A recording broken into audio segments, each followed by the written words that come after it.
Hello friends, welcome to Gargi classes prelims amplifier episode 8 मई 2020 not 2090 2029 it's 2020 okay 2020 का अपना मई का एपिसोड नंबर 8 है जिसमें एमसीक्यूज़ के थ्रू अपन करंट इवेंट्स कवर करेंगे जो कि बहुत ही इंपॉर्टेंट वे रहता है और इसके अंदर आपको रिवीजन का भी एक मौका मिलता है। ओके तो चलिए स्टार्ट करते हैं। फर्स्ट क्वेश्चन ये है कि find correctly matched pair. Correctly matched pair को अपने को पता करना है। ये रिसेंटली दो प्रोडक्ट्स हैं जिनको जीआई टैग मिला है। इधर तो प्रोडक्ट नेम है और इधर स्टेट है, किस स्टेट से ये रिलेटेड है।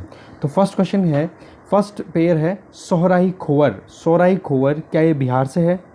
सेकंड है देलिया रुमाल। तेलिया रुमाल, इट्स नॉट देलिया, इट्स तेलिया रुमाल, क्या ये तेलंगाना से है? सोच के बताइए दोनों आंसर। करेक्ट ऑप्शन अपने को चूज़ करना है। डायरेक्टिव आप स्टेटमेंट देख सकते हो यहाँ पे। तो देखिए इसका फर्स्ट स्टेटमेंट बिल्कुल गलत है क्योंकि ये बिहार से ना होकर के ये कहाँ से है? झारखंड से हैं। और जबकि तेलिया रुमाल कहाँ से है? ये तेलंगाना से बिल्कुल सही है। तो सेकंड स्टेटमेंट इज़ राइट। तो answer is only B.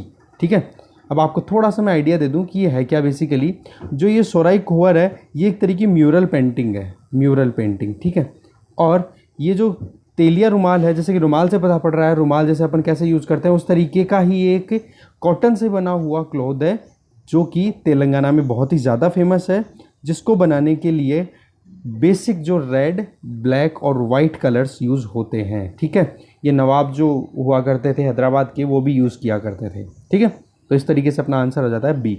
Next question देखते हैं। नेक्स्ट क्वेश्चन है कि म्यूरल होते क्या है। म्यूरल जो नाम मैंने अभी लिया, तो म्यूरल्स होते क्या है? म्यूरल पेंटिंग्स क्या ये असम के अंदर पहना जाने वाला एक स्पेशल टाइप ऑफ क्लोथ है? First statement. सेकंड स्टेटमेंट, क्या ये एक पर्टिकुलर पेंटिंग है जो कि कॉटन के कपड़े पे की जाती है, या ये एक पीस ऑफ आर्ट वर्क है जिसमें पेंटिंग की जाती है किसी भी वॉल पे या फिर सीलिंग पे या फिर किसी भी परमानेंट सरफेस के ऊपर की जाती है? क्या ये है होती है म्यूरल? या फिर हैंडलूम होता है जो कि राजस्थान के अंदर फेमस है? तो आप पोज करके सोचिए इसका आंसर क्या है। इसका आंसर है एब्सोल्युटली सी। सी है इसका आंसर। बेसिकली म्यूरल पेंटिंग वो होती है जिनमें अपन किसी भी वॉल के ऊपर पेंटिंग करें, ठीक है, या फिर किसी सीलिंग पे या फिर परमानेंट कोई भी सरफेस हो जिसमें डिफरेंट डिफरेंट कलर आर्ट्स अपन बना करके उनको यूज़ करके वहाँ पे बनाएं। ठीक है, तो वो चीज़ हो जाती है म्यूरल पेंटिंग। ठीक है, और तो अभी मैं बताऊँ आपको, जो खोवर सोहराई खोवर है, सोहराई खोवर जो अभी झारखंड की एक प्रोडक्ट जिसको क्या मिला है? जीआई टैग दिया गया है, तो वो क्या है? एक तरीके की म्यूरल पेंटिंग है, मतलब दीवार पे बनाई जाने वाली पेंटिंग है। ओके, नेक्स्ट क्वेश्चन है चैंपियन पोर्टल। ये रिसेंटली न्यूज़ में था, ये किस मिनिस्ट्री ने लॉन्च किया है champion portal? Option 1 ministry of youth affairs, ministry of finance, ministry of home affairs, ministry of MSME, micro small and medium enterprises. सोचिए इसका आंसर क्या है। इसका आंसर है डी। बेसिकली अभी जो प्रधानमंत्री मोदी का जो लॉकडाउन 4 से पहले 4.0 से पहले जो स्पीच आया था उसमें उन्होंने बोला कि आत्मनिर्भर भारत मतलब सेल्फ रिलायंट इंडिया। तो सेल्फ रिलायंट इंडिया का मतलब क्या हो गया? छोटे से छोटा लेके बड़े से बड़ा प्रोडक्ट इंडिया के अंदर खुद से प्रोडक्शन हो, जिससे कि अपन दूसरे कंट्रीज़ पे डिपेंडेंट ना हो। क्योंकि अभी चाइना ने क्या किया है, जो भी कंट्रीज़ उस पर डिपेंडेंट थे उनके ऊपर उसने मोनोपोली और प्रेशर बनाने की कोशिश की है और एक तरीके से डिप्लोमेसी खेली है। ठीक है, ट्रेड डिप्लोमेसी जिसको बोलते हैं। तो उसकी वजह से क्या हुआ है कि इंडिया जो है अपना सेल्फ इंडिपेंडेंट होना चाह रहा है। इसका मतलब क्या हो गया कि 1990s से पहले जो एलपीजी पॉलिसी आई थी इसमें 1990s में, उसके पहले का जो इंडिया था वैसा कुछ करने की कोशिश की जा रही है। समझ रहे हो? एग्जैक्टली वैसा नहीं बट वैसा कुछ। ओके, तो इस तरीके से ये champion portal ministry of MSME ने लॉन्च किया है, जिसके थ्रू टेक्नोलॉजिकली इंटीग्रेशन प्रोवाइड किया जाएगा, जिसमें एक प्लेटफॉर्म और जो कि हब स्पोक फॉर्म में काम करेगा। हब मतलब मेन सेंटर दिल्ली में और फिर बाकी छोटे छोटे सेंटर ऑल ओवर इंडिया, अलग अलग सिटीज़ के अंदर। तो जैसे ही कोई अपना छोटा स्मॉल लेवल पे कोई बिजनेस स्टार्ट करना चाह रहा है तो वो टेक्निकल इश्यूज़ के ऊपर इस पर्टिकुलर सेंटर पे जाके अपनी इशू को एड्रेस करा सकता है। ठीक है, रिड्रेसल हो सकता है। ठीक है, तो ये पोर्टल लॉन्च किया गया चैंपियंस पोर्टल, किसके द्वारा? Ministry of MSME. और किस लिए? सेल्फ रिलायंट इंडिया बनाने के लिए। Next question, consider the following statement regarding global nutrition report. Global nutrition report जो कि 2020 की आई है उसके बारे में अपने को स्टेटमेंट, इनकरेक्ट स्टेटमेंट ढूंढने, इनकरेक्ट ध्यान देना है। India is among those countries that are likely to achieve global nutrition target by 2025। क्या इंडिया उन कंट्रीज़ के अंदर शामिल किया गया इस रिपोर्ट में जो कि ग्लोबल न्यूट्रिशन रिपोर्ट टारगेट 2025 उनको अचीव करने वालों में से कंट्रीज़ में से हैं। दूसरा statement, stunting, anaemia, low birth weight and over weight are some important nutritional targets. इस पर्टिकुलर टारगेट में ग्लोबल न्यूट्रिशनल टारगेट 2025 है, उसमें क्या ये सेगमेंट्स हैं? तो अपने को इनकरेक्ट स्टेटमेंट बताना है। पोज करके सोचिए। देखो, second statement is absolutely right. ठीक है, second statement is absolutely right. First statement में क्या है? इंडिया अचीव करने वालों में से नहीं है, मिस करने वालों में से है। ठीक है, तो यहाँ पे थोड़ा सा डिफरेंस है। तो इस तरीके से देखा जाए तो first statement is wrong, second is right. तो आंसर क्या हो जाएगा इनकरेक्ट के हिसाब से? Answer is a. ठीक है, फिर इसके अंदर अब मैं आपको थोड़ी सी बता देता हूँ। ये रिपोर्ट है, ये वर्ल्ड हेल्थ ऑर्गेनाइजेशन ने रिलीज़ की है, जो कि ये टारगेट्स अचीव करने का हुआ था न्यूट्रिशन फॉर ग्रोथ इनिशिएटिव 2030 के 13 के अंदर। मतलब nutrition for growth initiative start किया था 2013 के अंदर। उसमें टारगेट रखे गए थे कि 2025 तक अपने को स्टंटिंग, वेस्टिंग और ये जो लो birth wait, over birth rate, ठीक है, इन्फेंट मोर्टेलिटी, इनको रिड्यूस करना है। ठीक है, माल न्यूट्रिशन, इनको ख़त्म करना है अपने को पर्टिकुलर एक रेट के ऊपर। तो वो चीज़ टारगेट डिसाइड किए गए थे। और जो ये रिपोर्ट आई है अभी 2020 की, इस रिपोर्ट में बताया गया है इंडिया उन 88 कंट्रीज़ में से हैं जो इस टारगेट्स को मिस करने वाले हैं। ठीक है, ये चीज़ अपने को ध्यान रखनी है। तो और ये जो ग्लोबल न्यूट्रिशन रिपोर्ट है, इसमें जो ये ग्लोबल न्यूट्रिशन टारगेट्स की बात की गई है, इन टारगेट्स के अंदर स्टंटिंग की बात की जाती है, एनीमिया से बात की जाती है, low birth rate, over birth rate, over weight जो होता है चाइल्डहुड में, वो उसकी बात कर रही है, एक्सक्लूसिव ब्रेस्ट फीडिंग इसकी बात होती है, और साथ में वेस्टिंग की बात होती है। ठीक है, अब आप मेरे को मैं आपको थोड़ा बता दूँ। स्टंटिंग का मतलब होता है कि पर्टिकुलर एज हो जाए, उसके बाद में हाइट कम रहे। वेस्टिंग का मतलब होता है हाइट के अकॉर्डिंग वेट कम रह जाए। अंडर वेट का मतलब किसी भी पर्टिकुलर एज के ऊपर जितना वेट होना चाहिए उससे कम।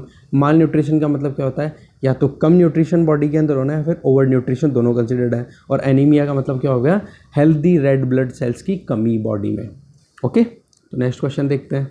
नेक्स्ट क्वेश्चन है, इटालियन हाइड्रो पावर प्रोजेक्ट अभी रिसेंटली न्यूज़ में था, ये कौन से स्टेट से एसोसिएटेड है? नागालैंड, अरुणाचल प्रदेश, असम, मेघालय। सोच के बताइए इसका आंसर क्या है? इसका आंसर है अरुणाचल प्रदेश। बेसिकली दिबांग जो कि ब्रह्मपुत्रा की ट्रिब्यूटरी है, उसकी दो ट्रिब्यूटरीज है। दिबांग की दो ट्रिब्यूटरीज है, दिर एंड टंगोन। कौन सी? दिर एंड टंगोन। इनके ऊपर दो डैम बनाने जाने थे, तो उन डैम्स को क्लियरेंस अभी नहीं दी है एनवायरनमेंट मिनिस्ट्री ने। रीज़न क्या है? क्योंकि बहुत ज़्यादा एरिया सबमर्ज हो जाएगा वाटर के अंदर, क्योंकि बड़े डैम बनेंगे, तो इस वजह से, तो इसलिए क्लियरेंस अभी नहीं मिल पाई है। और ये प्रोजेक्ट इंडिया के लिए इंपॉर्टेंट इसलिए है क्योंकि ब्रह्मपुत्रा का पानी चाइना कहीं ना कहीं डाइवर्ट करने की कोशिश कर रहा है।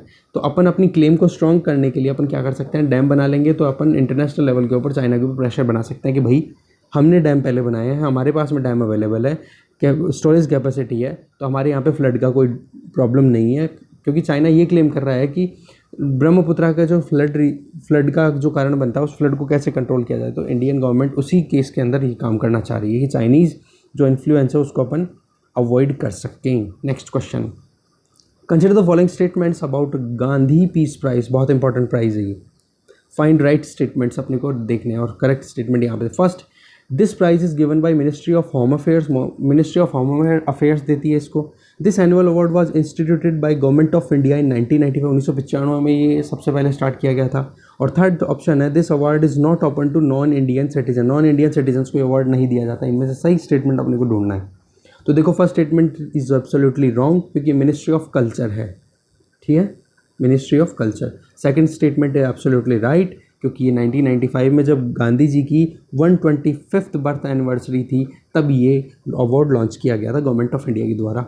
और तीसरा statement, this award is open to non Indian citizens also, मतलब कोई भी नेशनैलिटी का उनके लिए मिलता है। तो दूसरा, पहला और तीसरा स्टेटमेंट गलत, दूसरा सही। तो इसका आंसर क्या हो जाएगा? बी। ओके, चलिए नेक्स्ट क्वेश्चन देखते हैं। नेक्स्ट क्वेश्चन है, which of the following are the applications of nanobots. Nanobot की एप्लीकेशन अपने को यहाँ पे देख के बतानी है। यहाँ पे ऑप्शंस दिए हुए हैं, वो ध्यान से देखिए। फर्स्ट है कि टारगेटेड ड्रग डिलीवरी के लिए काम आता है क्या, या फिर जो भी ब्लड वेसल्स हार्ट में ब्लॉक हुई है, जिसकी वजह से हार्ट अटैक कई बार आ जाता है, उसको ब्लॉकेज को हटाने के लिए काम में लिया जाता है, या फिर ये बायोप्सिस होती है। बायोप्सिस का मतलब क्या हो गया कि बॉडी के अंदर किसी पर्टिकुलर पार्ट में जहाँ पर अपन एक तरीके से कट करके या वहाँ तक अप्रोच नहीं कर सकते, उस पर्टिकुलर रीजन में जा कर के ये नैनोबोट्स क्या है वहाँ से छोटा सा हल्का सा टुकड़ा निकाल करके बाहर ले आएंगे, जिससे रिपोर्ट अपन मतलब चेकअप करवा के पता कर सकते हैं कि ये मैलिग्नेंसी है या फिर बेनाइन है। मतलब मैलिग्नेंसी का मतलब क्या हो गया, जो गांठें ट्यूमर्स हैं, कैंसर ट्यूमर है जो बढ़ती हैं, ठीक है, बिना किसी कंट्रोल के, ठीक है, अनकंट्रोल्ड सेल डेवलपमेंट हो जाता है मैलिग्नेंसी में। जबकि बेनाइन के अंदर क्या होता है, कंट्रोल्ड या फिर उनका कोई ये वायलेंट नहीं होती। बेनाइन का मतलब, वायलेंट का मतलब अचानक से नहीं बढ़ती है। तो ये तीनों स्टेटमेंट आप ध्यान से देखिए और सही स्टेटमेंट इसका आंसर अपने को बताना है। देखिए इसका आंसर है बी, ये तीनों काम किए जाते हैं। बेसिकली होता क्या है, कुछ रीजन ऐसे होते हैं जहाँ पर अपने को ट्रीटमेंट देने के लिए अपन वहाँ पे, या फिर कुछ चीज़ें, कुछ प्रॉब्लम ऐसी होती है बॉडी के अंदर जिनको अपन डायरेक्ट ऑपरेट नहीं कर सकते, तो उनके लिए अपने को क्या, एकदम माइक्रो लेवल के ऊपर लगभग 0.1 से 10 माइक्रोमीटर, ठीक है, माइक्रोमीटर का मतलब 10⁻⁻⁻6 की रेंज में हो जाती है मीटर की, ठीक है। तो उस रेंज में जा कर के आप उस ट्रीटमेंट को आप अवेल करना चाह रहे हो, तो उस केस में ये क्या होता है, वहाँ पे जो नैनोबोट्स होते हैं वो स्मॉल साइज़ के होने की वजह से वहाँ तक चले जाते हैं। तो कोई भी टारगेटेड ड्रग डिलीवरी कोई पर्टिकुलर रीजन के अंदर या पर्टिकुलर बॉडी पार्ट के अंदर अपने को ड्रग देनी है तो वो दे सकते हैं। दूसरा, हार्ट के अंदर जा कर के ब्लड वेसल्स के ब्लॉकेज को क्लियर कर सकते हैं। तीसरा, ये कोई भी मान लो लंग्स के अंदर है, फॉर एग्जांपल ट्यूमर है, तो ट्यूमर का अपने को बायोप्सी देखनी है, ये देखना है कैंसर ट्यूमर है या नॉर्मल ट्यूमर है, वो देखना है, और उसका ट्रीटमेंट कैसे करना है, तो उसकी रिपोर्टिंग अपने को करनी पड़ेगी। तो चेकअप के लिए अपन क्या करते हैं, इक्विपमेंट नाक के थ्रू, नॉस्ट्रल्स के थ्रू लंग्स तक पहुंचाते हैं, फिर वहाँ से छोटा सा पार्ट, वहाँ से हल्का सा टुकड़ा निकाल के, और उसको बोलते हैं बायोप्सिस, वो कलेक्ट करके फिर उसकी टेस्टिंग होती है तो पता पड़ जाता है, ठीक है। ऐसे ही इसका जो एप्लीकेशन है वो अपन और भी कर सकते हैं फर्दर एप्लीकेशंस के अंदर, जहाँ पे इनएक्सेसिबल एरियाज जो बॉडी को ट्रीट करना हो, ठीक है। कैंसर के ट्रीटमेंट में भी काम होती है, क्योंकि टारगेटेड के अंदर क्या, कैंसर का पर्टिकुलर कोई रीजन में हो रहा है, कहीं पे ट्यूमर ब्रेन में हो रही है, लंग्स में हो रही है, कहीं पे भी, तो उसका ट्रीटमेंट करने के काम आ सकती है। Next question, consider the following statements regarding Samudrayaan project. Samudrayaan project जो रिसेंटली न्यूज़ में था, इसके बारे में अपने को ये देखने स्टेटमेंट्स, और देखना क्या है, इनकरेक्ट स्टेटमेंट। देखो मैं आपको ये यहाँ पे डायरेक्टिव वर्ड सबसे पहले अपने को हाईलाइट करना है। देखो, it is a project of ministry of earth sciences for the deep ocean mining for rare mineral. मतलब रेयर मिनरल्स को खोजने के लिए गहरे समुद्र में मिनिस्ट्री ऑफ अर्थ साइंस का ये एक प्रोजेक्ट है। दूसरा स्टेटमेंट है, इट प्रोपोजेस टू, इसमें ह्यूमंस को सेंड किया जाएगा, जिसमें डीप ओशन के अंदर वहाँ पे सबमर्सिबल व्हीकल का मतलब जो ड्रिल करके और डेप्थ में जा सके, उनके साथ में ओशन स्टडी को कंडक्ट कराने के लिए किया जाएगा। इनमें से अपने को इनकरेक्ट स्टेटमेंट ढूंढने हैं। देखो first and second both are right, और इनकरेक्ट अपने को ढूंढना है, तो दोनों राइट है, तो इनकरेक्ट, तो आंसर क्या हो जाएगा, D. Neither 1 nor 2 is incorrect, okay, both are correct, so answer is D, ठीक है। तो यहाँ पे ये चीज़ क्लियर हो गई होगी कि क्या है ये project ministry of earth science का, रेयर अर्थ मिनरल्स हैं उनको ढूंढने के लिए ये प्रोजेक्ट कंडक्ट कराने का काम किया जा रहा है, ठीक है। और इसमें, इस प्रोजेक्ट के अंदर जो मिनिस्ट्री ऑफ अर्थ है उसकी हेल्प कर रहे हैं national institute of ocean technology, NIOT। कौन हेल्प कर रहा है, national institute of ocean technology. Next question है, consider the following statements. Statement देखने, फिर अपने को यहाँ पे ढूंढना है, which of the above said are major factor responsible for the spread of zoonotic disease. Zoonotic disease के स्प्रेड के अंदर कौन से फैक्टर इनमें से रोल प्ले करते हैं। तो पहला बोल रहे हैं कि डायरेक्ट कॉन्टैक्ट विद एनिमल्स के साथ में सीधा डायरेक्ट कॉन्टैक्ट हो जाए। तो पहली चीज़ तो ये कि जूनोटिक डिजीज़ क्या होती है ये आपको पता होनी चाहिए। जूनोटिक डिजीज़ वो होती है जो एनिमल्स टू ह्यूमंस में ट्रांसमिशन हो सकती है, ठीक है, एनिमल टू ह्यूमन। अब देखिए आप, डायरेक्ट कॉन्टैक्ट विद एनिमल से भी हो सकती है क्या वही कंटेमिनेटेड एयर के थ्रू, कि मान लो कि एक एनिमल यहाँ से है, एयर इसके कनेक्ट हुई, फिर इससे बैक्टीरिया वायरस लिया और ह्यूमन तक पहुँच गया। तीसरा, कोई भी वेक्टर हो, चाहे वो मॉस्किटो हो चाहे टिक हो, उसकी वजह से हो सकती है क्या। तो सोच के बताइए इसका आंसर क्या होगा, जिसकी वजह से zoonotic disease animal to human पहुँच सकती है।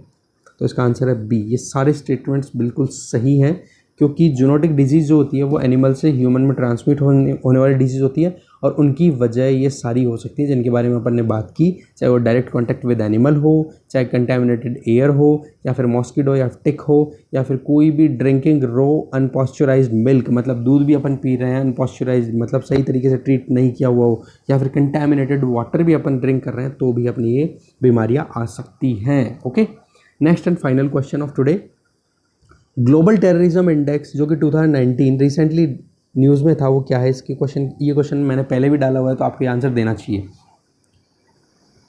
रीजनल एंटी टेररिस्ट स्ट्रक्चर मतलब रेट्स ने दिया है, जो कि संघाई कॉरपोरेशन ऑर्गेनाइजेशन के अंडर में काम करती है, या फिर नेटो ने दिया है, नॉर्थ अटलांटिक ट्रीटी ऑर्गेनाइजेशन, या फिर Stockholm international peace research institute ने दिया है, सिप्री ने दिया है, या फिर institute for economics and peace IEP इसने दिया है। किसने दिया है? इसका आंसर सोच के बताइए आप। देखिए इसका आंसर है institute of economics and peace. India ने इसको रिजेक्ट किया है क्योंकि इंडिया को इसमें रैंक बहुत पुअर दी है। Even democratic Republic of Congo, Sudan, इनसे भी बुरी रैंक दी है इंडिया को, और फिलिस्तीन इनकी भी बाद में। इसलिए इंडिया ने कहा, बोला आपके पास ना तो इंस्ट्रूमेंट है, ना आपके पास रिसर्च मेथोडोलॉजी प्रॉपर है, ना आपके पास स्टाफ है, तो आप ये इतनी डिटेल पूरे वर्ल्ड की कैसे दे सकते हो? तो इंडिया ने इसको रिजेक्ट किया है, ग्लोबल टेररिज्म इंडेक्स को। ठीक है, तो इस तरीके से आज का अपना ये डिस्कशन खत्म होता है। Thank you very much for watching this video.